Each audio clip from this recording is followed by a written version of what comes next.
Bonjour, je suis Simon Chassin, je suis archéologue indépendant et j'interviens pour une responsabilité de secteur sur le site Elusa. Donc en effet, on s'attelle ici sur ce secteur à documenter ce qui a été décrit pendant des années comme un sanctuaire.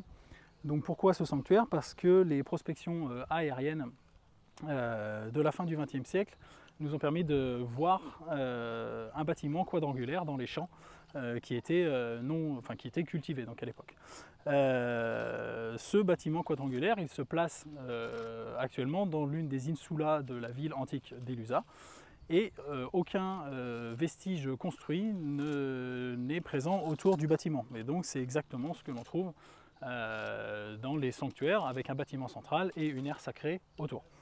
L'intérêt de cette fouille, donc de la triennale de 2023-2025, c'est de documenter donc, cet édifice quadrangulaire.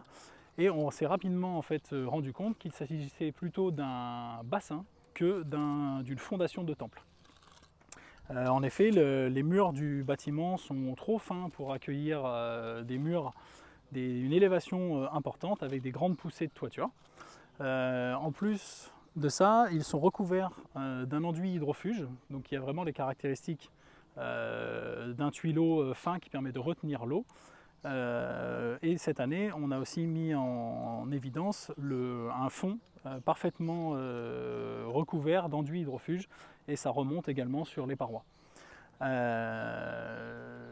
Pour la suite des choses, cette année, on a ouvert un deuxième secteur où ce secteur nous révèle une réoccupation du bassin à la période tardo-antique avec potentiellement pour le moment une structure légère sur poteaux. Et en fait ces poteaux ils reposent directement sur des dalles de pierre.